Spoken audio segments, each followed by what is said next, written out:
Hi, and welcome everyone to the fourth and final episode of Decolonizing Time, Decolonizing the Body, and Liberating Flow here on the Womb Whispers podcast.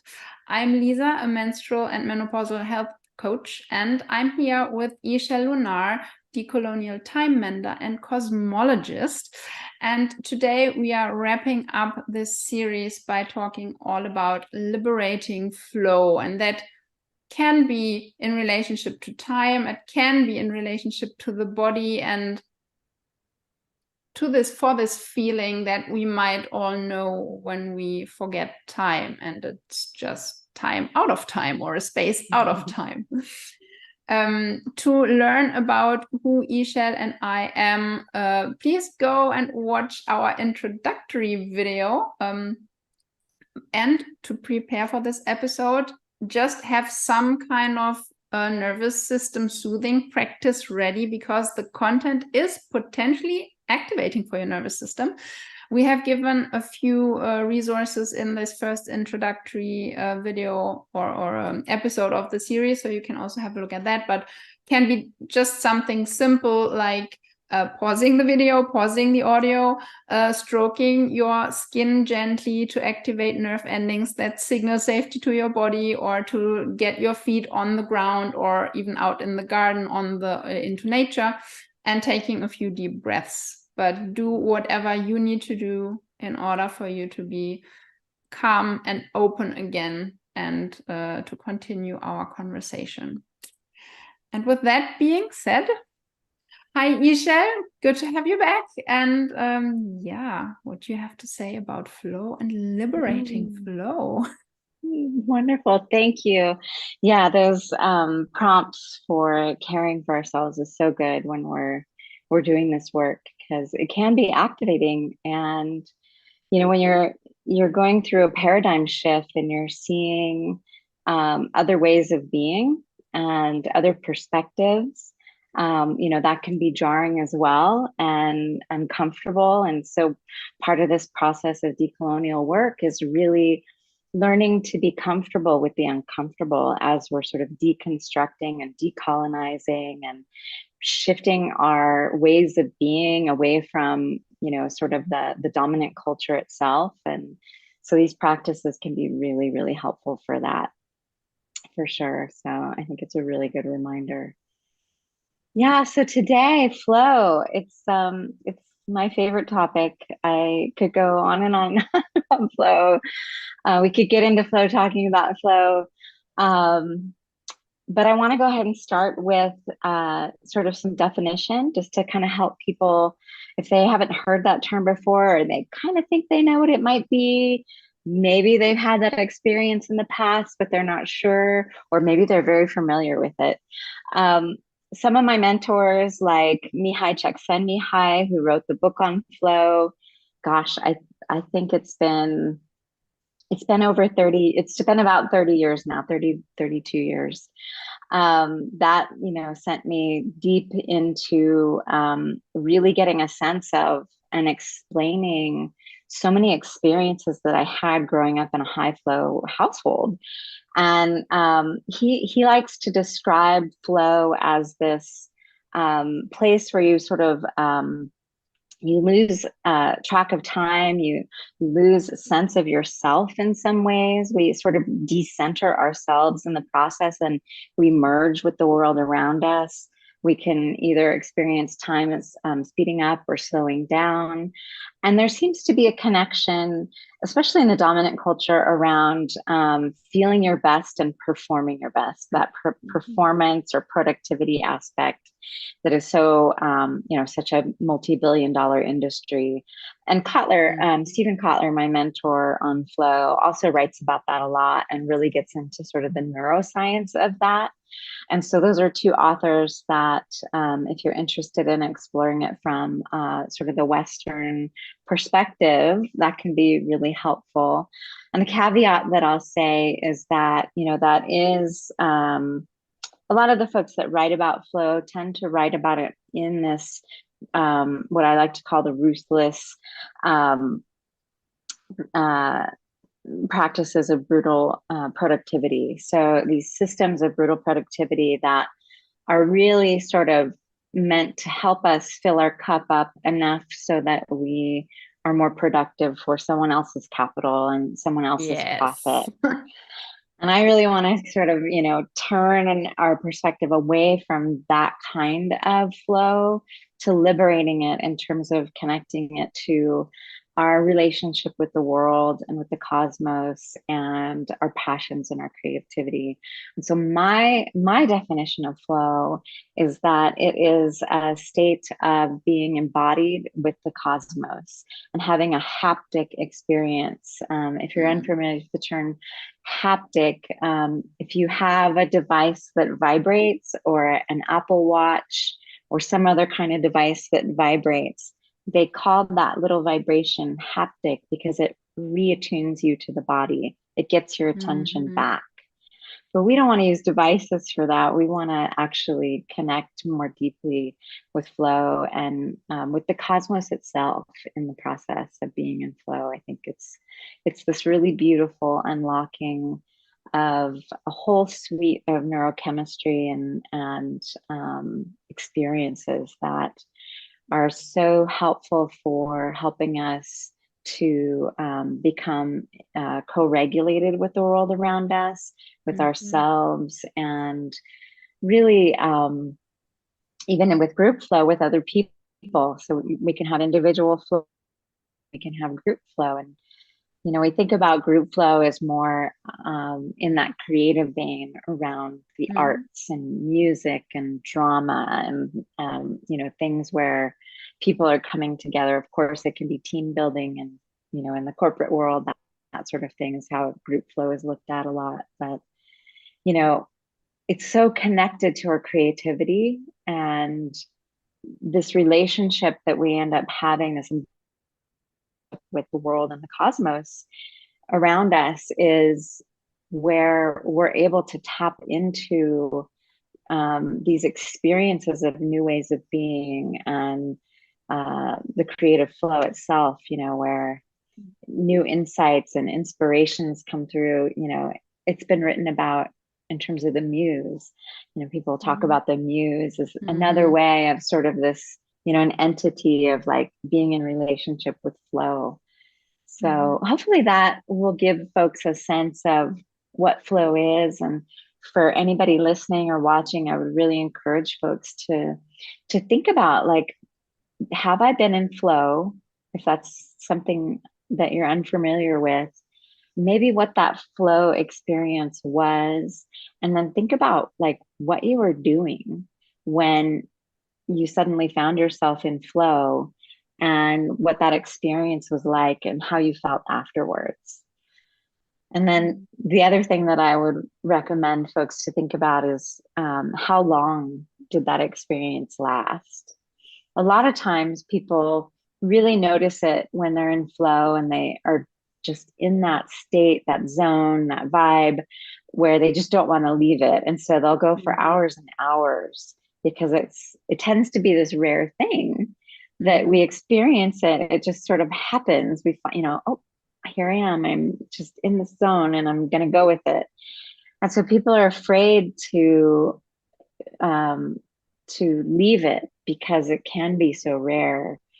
And I just like to caution people about what happens after those really long flow states is that it tends to really deplete that neurochemistry that's so important for helping us get into flow.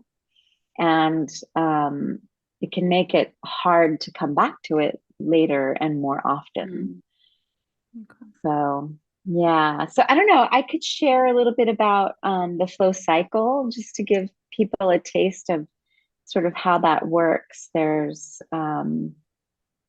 definitely some things to start to be aware of. Before you do though, because I had something that I was reminded of, and I totally did not plan to bring it here, but when you were describing your version of flow and your definition, it reminded me of something that I do, or we do in coaching, because I've been trained in soul-based coaching, and there has been a big article by some Dr. Vogel, who talks about RESA, restorative embodied self-awareness. And that is a state where you are so in the moment, so in tune with your body, so aware of what's going on inside of yourself, your relation to your relation to different parts of your body in space, your relation to the space you're in, your relation to others in the space that you're in. And this attunement, and it sounded a little bit like when you said about this haptic and this vibration that's happening, and that is restorative because it's an ultimate soothing of the nervous system, and we're present. And what I often describe it as is like, it's a moment of eternity, like where one single second feels like eternity. And that's something that happens so often in our coaching sessions, basically. And it's amazing how restorative and rejuvenating it can be. And also, I totally agree with you that like when you determine, how do you say, intentionally prolong it too much, it can also leave you depleted. And as you say, harder to get back into next time. But it's such a refreshing, nourishing state to be in. Yeah, especially when we create a practice around it. And so that's really the work that I do, is helping people to create rituals and practice based on how they get activated into flow. So one of the things that's been, and I just want to couch all of this to say that these states of being are our birthright. You know, we have, we're alive today because our ancestors hundreds of thousands of years ago were able to get into flow, specifically around hunting and gathering, being able to find food, to be able to focus on finding food, and that attention that we bring to arts and crafts, for instance, and you know, what used to be vital activities for survival, right? And so that practice of being able to be with flow is something that is so restorative when we look at it and honor it in, you know, in the ways that don't deplete us. And so so the interesting thing is that we actually can't get into flow without rest. So in a lot of the Western literature that talks about flow and the flow cycle, they talk about starting in the struggle phase. That, you know, it's this, you sit, because it's all based in productivity, you know, you sit down to focus on the task at hand, the thing that you want to do. And usually it's related to work, of course. And you have to be with that struggle to get comfortable with focus that's different from the rest of our activities, because it's you know, it's really a centering and a tuning process, and that has been something very disconnected for modern culture, in particular in the ways that indigenous cultures were so connected to themselves, their body, and the world around them. So I'd like to sort of preface it with that so much of what we learn in the modern culture and the dominant culture is really many existing, you know, and past indigenous practices. Yeah, absolutely. And so the just shorthand, the cycle in the Western literature is the struggle phase, the relaxation phase, the flow state, and then the active recovery and rest. And what I found working with my clients who, you know, are especially people that have struggled with modernity and, you know, trying to live up to this achievement sort of rat race, you know, of existence, is that you can't actually, if we arrive at the struggle phase depleted, we're not ever going to get through that phase. And then we actually have to back up and start with rest. And so that's been sort of my flag that I have planted in the flow world, that we must start with rest. If we're not rested, we can't be present with ourselves and with the world around us in a way that will help us to attune with the things that excite us and that are motivating and passionate for us. And so so for me, the flow cycle starts in rest, sleep, taking care of the body, making sure we're well fed and well rested, have tended our relationships, all of those things that are really beneficial for being able to really be present. And then we can drop into the struggle phase. And, a lot of folks, this is actually where they give up. So people unintentionally find themselves in the struggle phase and they don't stick with it because they don't realize that it's actually part of the process to get into flow. And people want sort of immediate results. And so they don't understand that if you just stay with it a little bit more, you're going to relax. And so people that are unfamiliar with the flow process. It's so fun. Sorry, but like you are enlightening me big time right now, because that's it. Sometimes where I find myself when I want to write to my community, for example, or create something, and I'm like, I know roughly what I want to say. Why can't I get this done? And then I'm struggling. And when I keep at it, at some point I start relaxing, and then this piece gets written by itself. Wow. Yeah. Thank you. Yep. Yeah. So this is where so many people get derailed and give up. And so I always like to say, stay with it. Some folks, it can take 20 to 40 minutes to really stick with it at the beginning. So, but there are things that I'll share on the back end of the flow cycle that will help you to be able to shorten that time more and more to, 5 or 10 minutes most.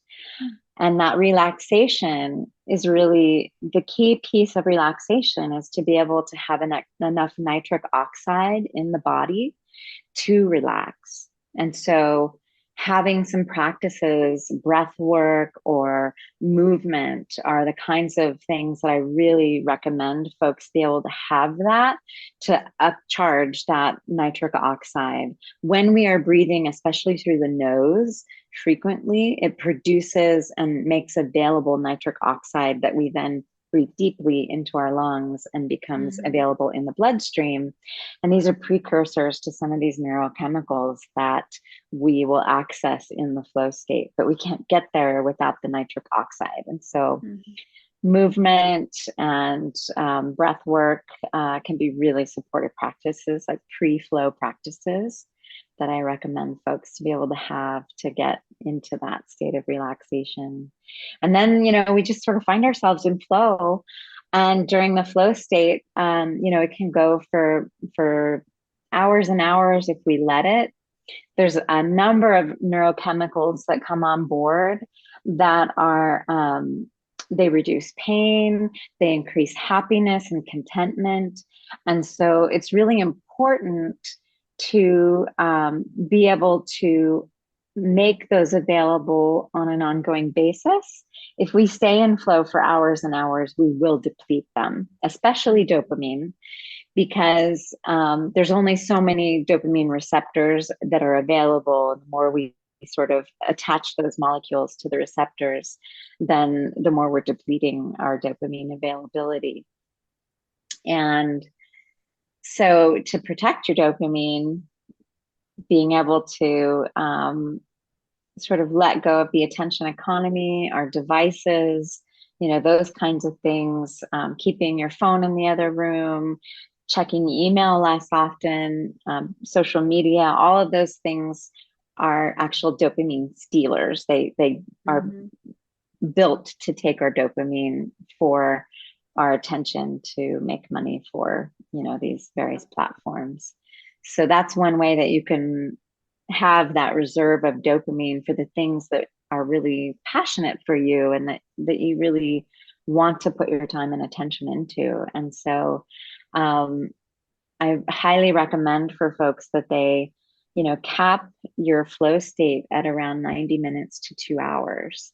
That if you generally are well rested and you're not in a maybe burnout recovery state, that could be beneficial for the body. Going 3 or 4 hours, you're really going to start to deplete that neurochemistry and the energy that you have, your capacity for the flow state. Mm-hmm. And here's what's really interesting in terms of embodiment. When we do flow states for hours and hours on end, there is that, oh my gosh, this feels so good, I don't want to leave it. I might not get back here I haven't been here for months. I don't, it's sort of the, scarcity mindset. And so I really like to shift people out of that into that abundant mindset that it will be here if you honor the body. Because what happens when we don't honor the body is the body starts to distrust the experience itself. And then you set up this very disparate relationship with flow that's like, oh, I can't do that because I'll do it for 5 hours and then I'm going to be exhausted for 2 weeks. And we don't have to have that kind of relationship with flow. We can actually find it to be a very sustainable place when we honor the experience and our body. Yeah. And we build that body trust for the experience. And it's really, I think, a piece that gets overlooked in a lot of the literature around flow. Yeah, what came to mind to relate back to that example I gave is that when I find myself in that kind of flow and I'm writing and it's going, I can catch myself at some point sensing that my energy is waning. And then I know, okay, I can go on for maybe another 10, 15 minutes, but I have to bring this to a close now because the wave is over. I've ridden the wave. And so let me tell you, if you actually stop before you complete, this is where the magic happens. Ooh. So when we leave a sentence hanging, for instance, a lot of times we're writing or we're doing something artistic or creative, and you're like, I'm going to bring this to a close. I know I'm getting tired. Instead, just walk away. Because what happens is it leaves this anticipation, sort of this hanging anticipation. When you come back around to the struggle phase, that's where the struggle phase shortens, because your body and your mind are already geared towards finishing what you left hanging in the last piece.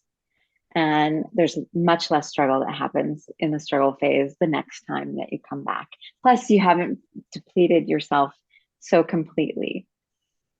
I will for sure try that. Although I dare to say that I catch myself really towards the end of the wave, and I will let it conclude with the last flush of the wave. But that's this wave sounded so, because you said like we get so easily scared that, oh, what if there is no other flow state to be had ever again? And I was reminded of this ocean. There is always going to be another wave to ride. Yes. And that's how we can think of flow states. Yeah. And then the way to really complete the cycle for yourself and for your body, and the way that I like to orient people to this work in a decolonial way, is through what is, in the Western literature is called active recovery, but it's really another phase of rest. We start and end with rest. And people tend to think of rest as like either napping, sleeping, or zoning out on some video or the endless scroll. And what I want to suggest is that, Dr. Sandra, I'm forgetting her last name. We can link to, I have a great post from her about the 7 types of rest. So there's many, many different types of rest. Physical rest is just one of them. But the active rest of actually being in relationship with the world around us is how we do the decolonial work. Because again, the decolonial work is all about repairing and restoring our relationships with ourselves and with the world around us. And so I really encourage folks to do something related to plants, people, pets, or place. So, not everybody has children, for instance, or partners, but, you may have relationships with plants or trees. If you have a pet, being in relationship with your pet, going for a walk with your dog, or playing with your cat or your lizard or something like that. Being in relationship with someone you love, like sharing your experience and chatting and that sort of thing, or just getting outside around the world around you and being connected with place around you. So those are sort of 4 relational ways that you can really ground in the experience of flow. And when we do that, what happens is at the end of flow, we get this bath of serotonin and oxytocin. If we go to our devices, we are not going to lock that into our body. We're not going to embody that neurochemistry. We're going to lose it. It's a flow state that's interrupted because it doesn't finish with being in flow. It actually finishes with the rest. And, serotonin and oxytocin is the bath that mothers get when they give birth. Yeah. Right. It's that thing that connects us, that love molecule. They talk about it as like a love molecule. And then serotonin, is all in our gut, and we really ground it into our gut and we feel satiated. We really, it's this, so don't complete the flow. You haven't completed the flow unless you've done this relational piece. And that's a practice and a way of being that can really shift away from colonial time and into a more decolonial way of being. Yeah. It's such a music to my ears, and I hope you can say that in English, but it's music to my ears that you say everything starts with rest and it ends with rest. Because that's what, like, coming from my perspective of the body and the cycles and decolonizing the body, it's also, it doesn't start with inner spring and the follicular phase. It starts in inner winter. It starts with letting go, releasing in menstruation, and resting. The practice of inner winter is rest. And that's where it all starts, because the more rested your body is, the more capacity it has for more energy during the rest of the cycle. And similarly, the more capacity it has to be in flow and to be open and receptive. Yes. I love it. And also there was something else I wanted to share, is that when we are in this state of this, that I called restorative embodied self-awareness, but that you described in the flow state, it's this connection to self, connection to one's tissue, connection to one's blood and bones, and in that to the collective wisdom that is stored in our cells, in our bones. And you said that, like, there is this, like, we have all these ancestral practices, and we can access that right here, right now, without having those things being sold back to us by an industry that's making money off it. Because we know, there is a knowing inside that we can access when we are in these kinds of flow states. Yeah, it's that interconnectedness that has really been hijacked in so many ways by the industry, the productivity and peak performance industry, and it's so dangerous because in the neuroscience kind of sense, when we drop into flow, our prefrontal cortex, our sense of self, turns off, which allows us to be porous to the rest of the world. And that place of sort of losing oneself in one's work is divine, but yet capitalism has really, like, put its fingers and its claws into that and sort of stolen that from us. And so, really being able to come back to, not just the things that we can monetize, but the things that light us up, the passions that we have for life. And so really sort of doing a survey of, like, where are the places that you find yourself in flow that are yes, maybe for work because you enjoy it, but Mhm. also for other ways of being. So whether it's playing with your kids or, it's some kind of artistic endeavor like writing or painting or music, like being able to recenter those activities, because those are the things that are going to fill your soul and your spirit in ways that flow just for the monetization are not always going to do. So I Mhm. really encourage folks to look at what your primary flow activities are, but also your secondary and tertiary.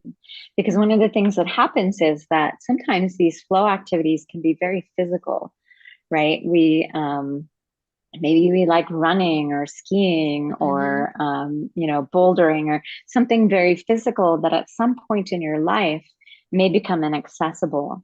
And if Mhm. you lose your primary flow activity, it can be detrimental to the body Yeah. because of all that beneficial neurochemistry that's happening and all the feel good states that we get from that experience. And so really being able to identify some secondary and tertiary activities that you can also get really good at. So if you lose your primary flow activity, then you have some backups that also drop you in right away as well. So that's something else that I would highly recommend for folks. So now we do know that flow has actually, the whole experience has 4 different phases, which I find beautiful since the cycles also have 4 phases and they begin Yeah. with rest and they come back to rest.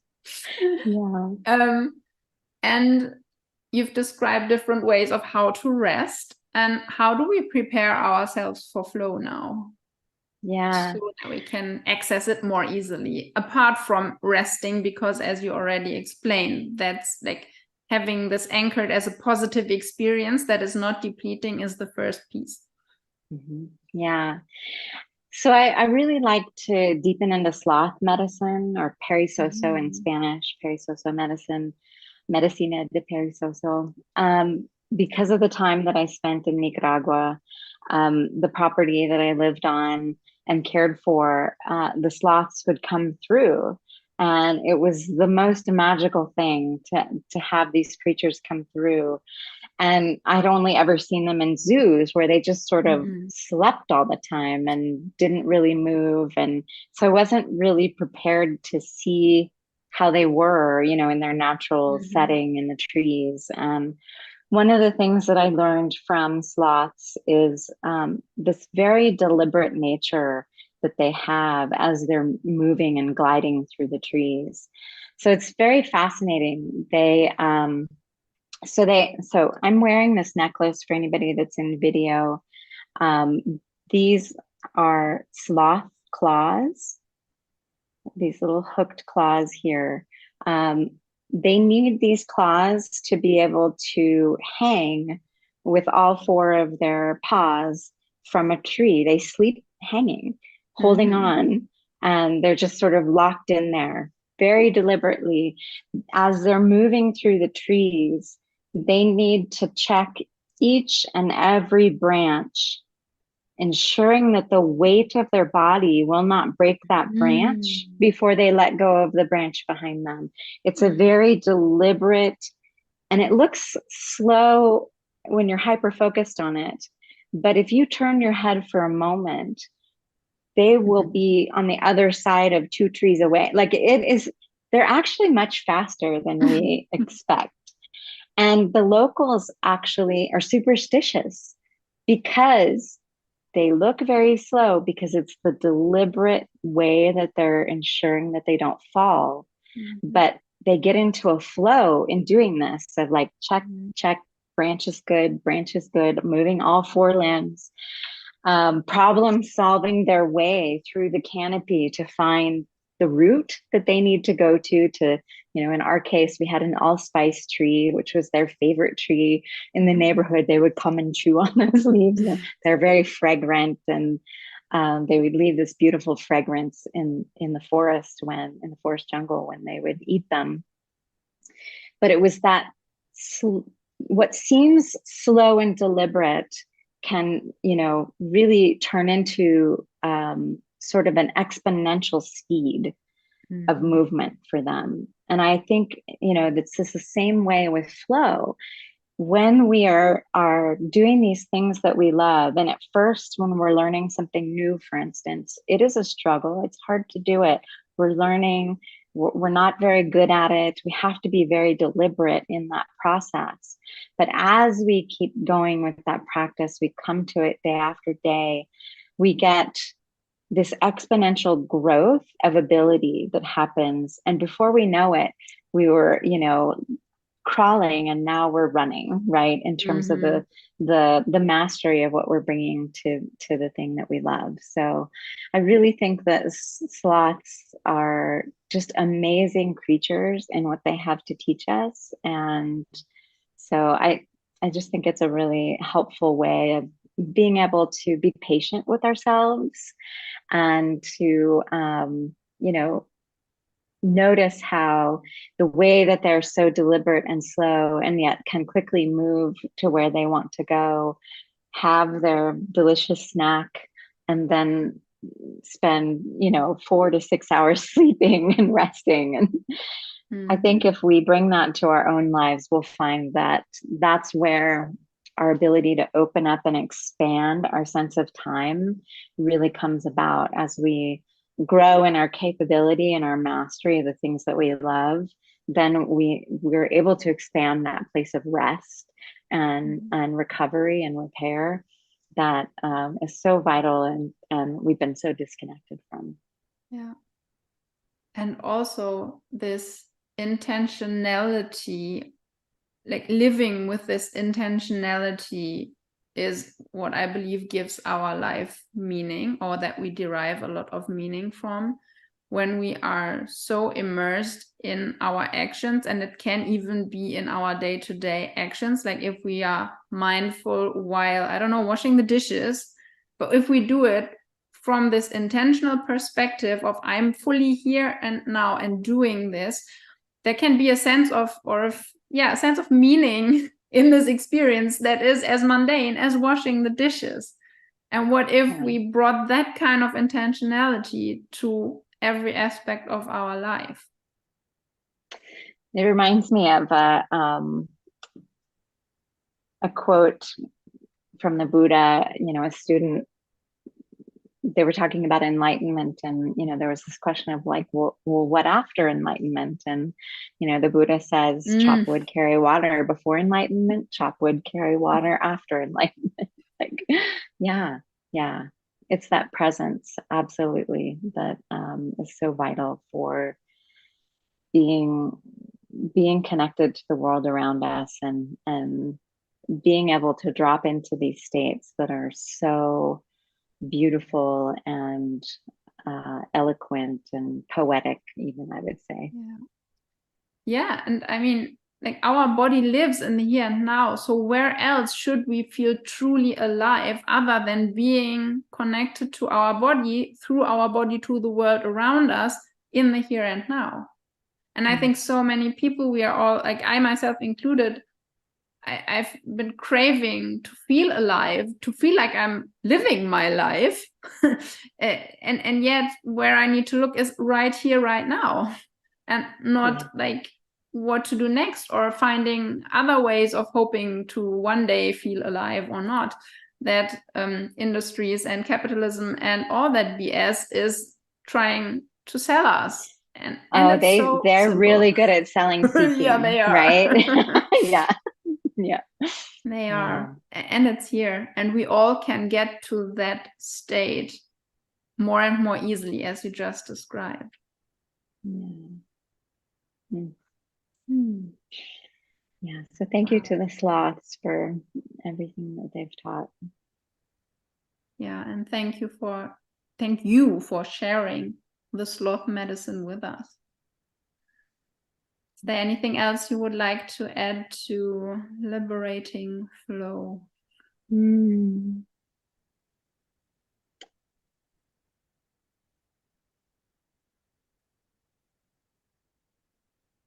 don't know. Do you have any questions? Has anything emerged while we were talking? And that is Oh, okay. Dr. Sandra Dalton. I remembered her name.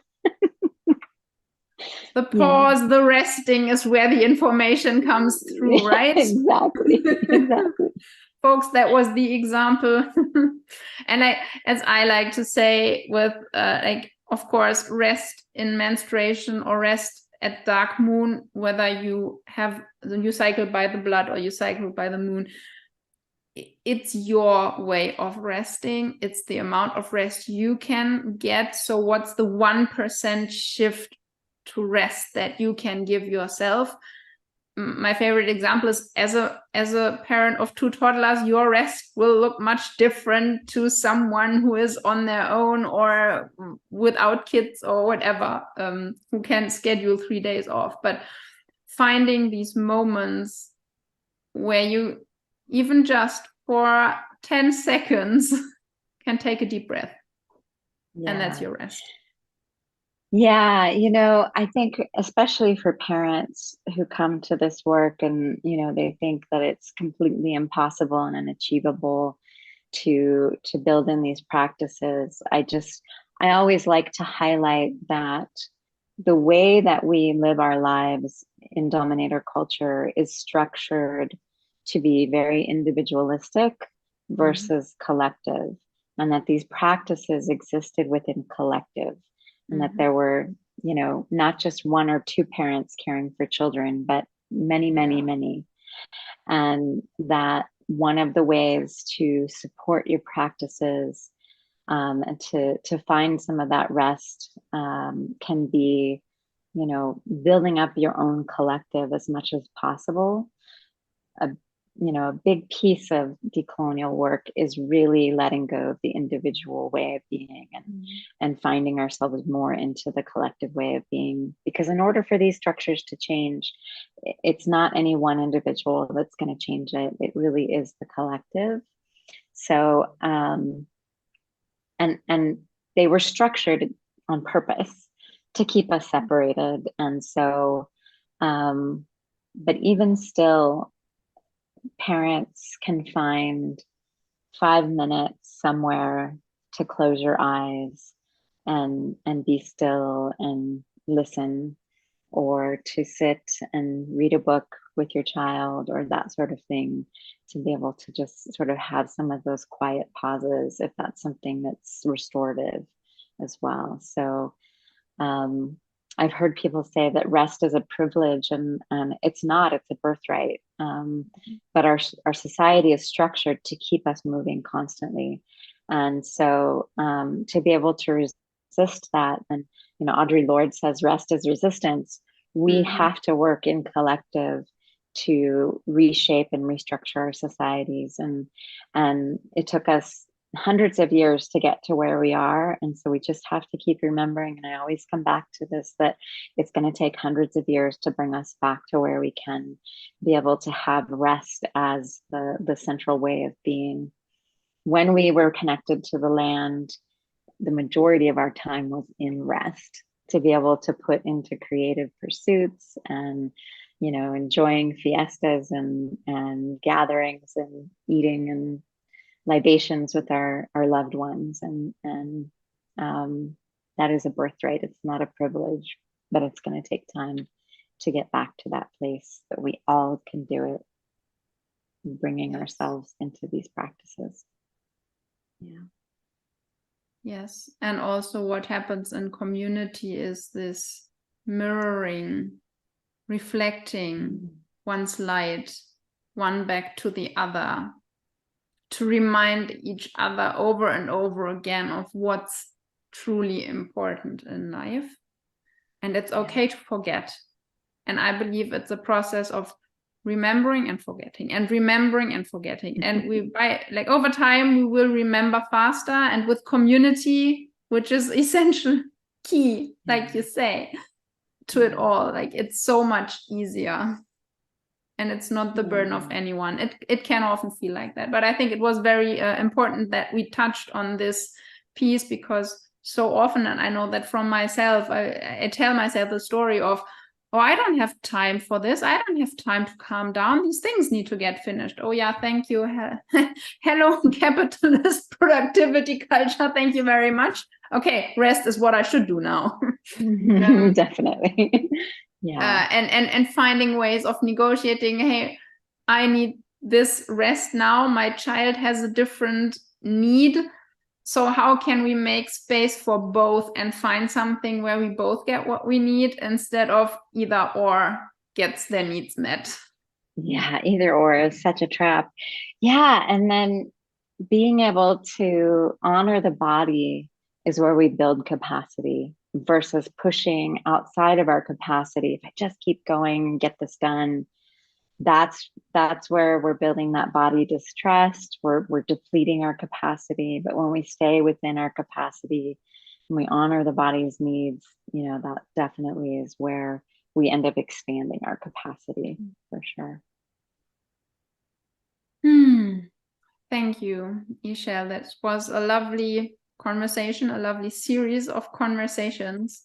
If people are interested in working further with you, for example, in you said your big piece is about rest, the rest revolt, and starting there with the flow, but also reconnecting to flow.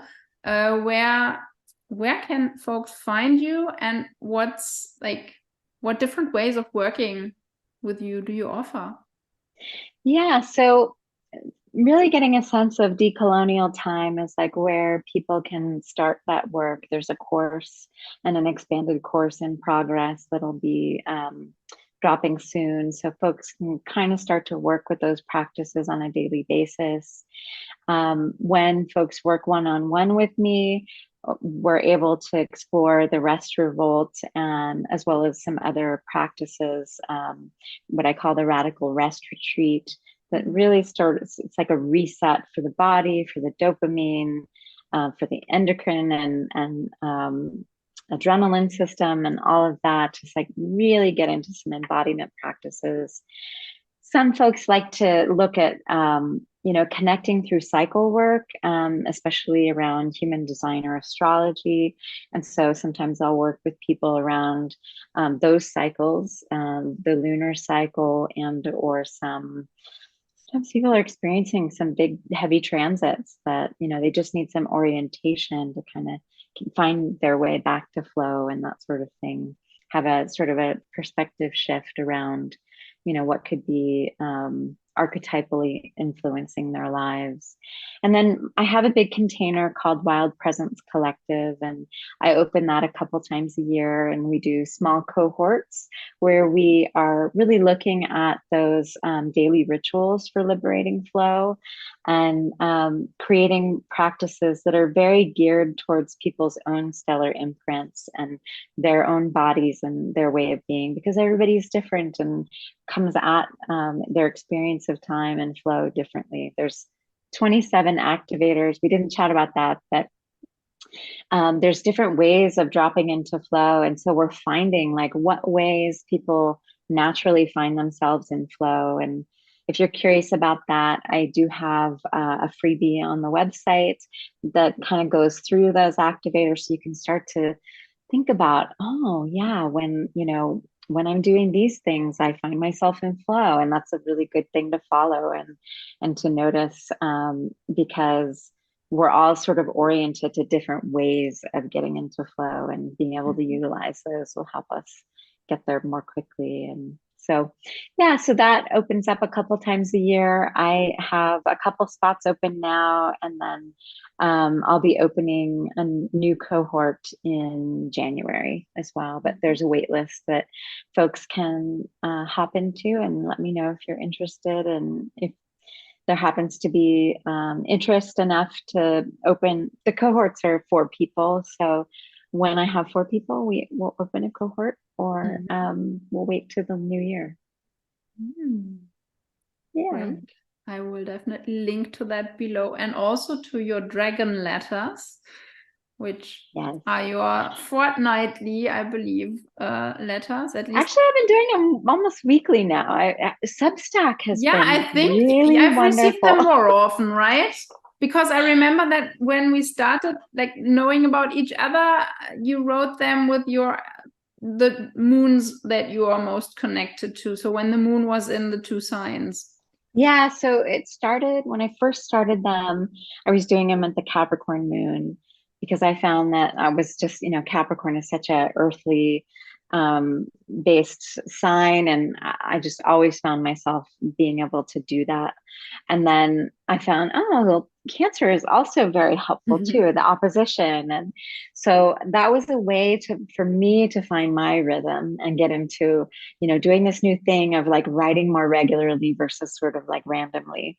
And then Substack has been really helpful to like really be able to see people's interests, and then also letting me know how many people don't write so often, and I'm doing it more regularly and people like that. And so I've been doing it, I think, weekly now, which is unusual for me. So it's been really fun. I like Substack.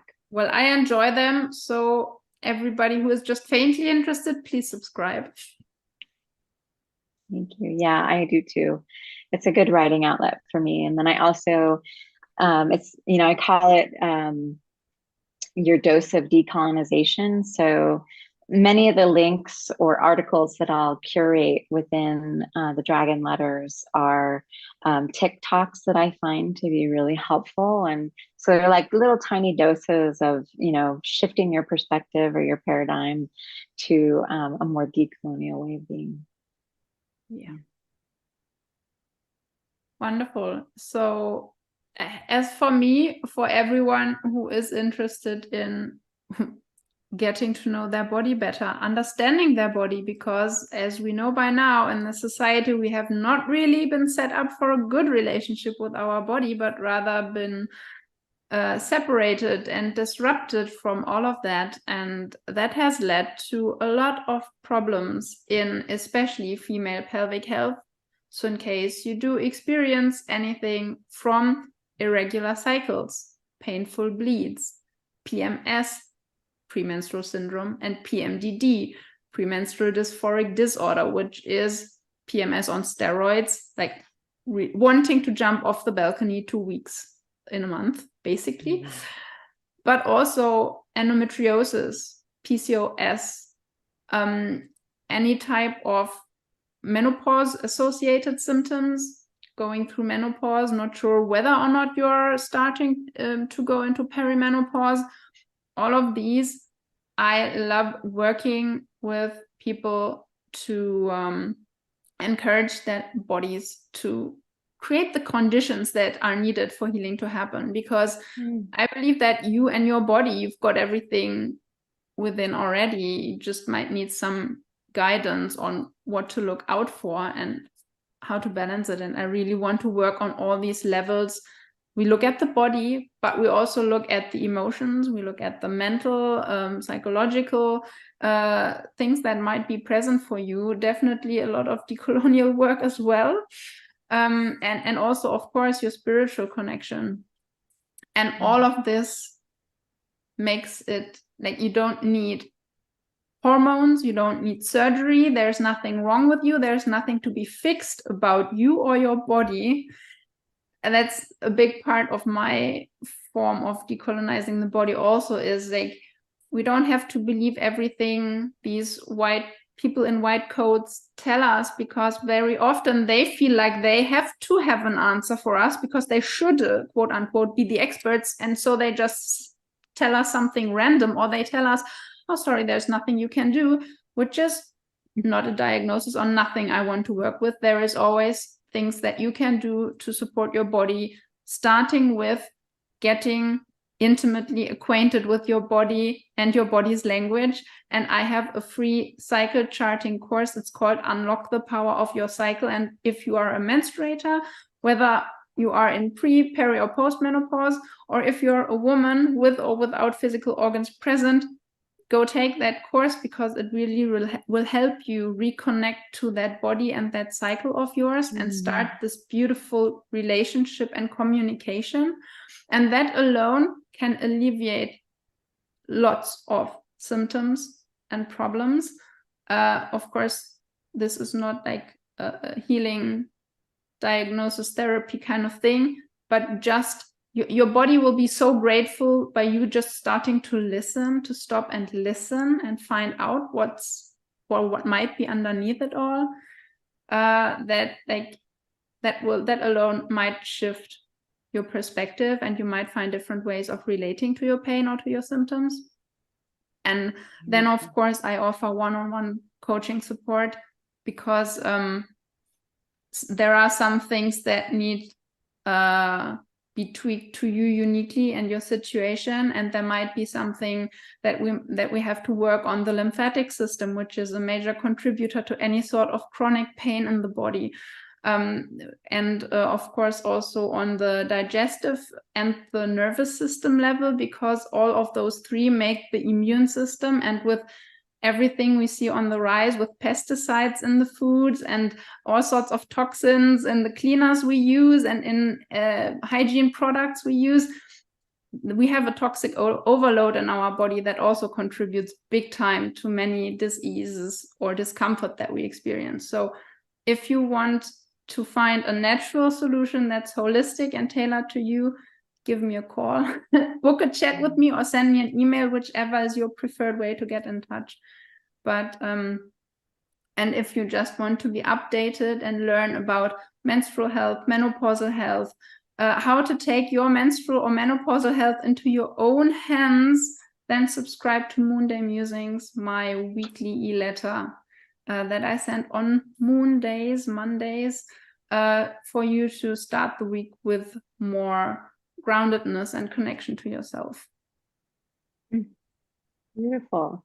Movement is so vital. It's, my top three recommendations, movement. That moving the lymphs is, it's definitely overlooked in so many different ways and is so helpful for the body. So I love that. And there are actually just very few basic, simple lifestyle habits that will change the whole trajectory of your health. They are breathing in a way that's supportive for your body, that's chewing your food well so the digestion starts already in the mouth, that's moving, as you say, to move the lymph. And resting well is definitely one that I added into that, because that will soothe your nervous system, and that already helps to reduce inflammation and everything. So yes, our culture is so adrenalized. So definitely. And we forget to do the simple things, that we can turn to the simple things. Sloth medicine. Keep it intentional and simple. Yeah, I love it. Beautiful. Okay, Ixchel, thank you so much for agreeing to go for this whole series with me. It was such a pleasure to have you here. Thank you so much, Lisa. It has just been a delight to chat with you, all things flow and decolonial time, and all the ways that we've been able to connect these things together. So thank you so much. Cool. And folks, whether you listen to this or you watch this, please let us know what is your biggest takeaway, either from just today or from the whole series. And if you haven't listened to the other parts yet, I will link them down below as well. So go listen to them as well. And don't forget to subscribe to the podcast. And with all of that, I wish all of you a beautiful day and speak to you next time. Bye.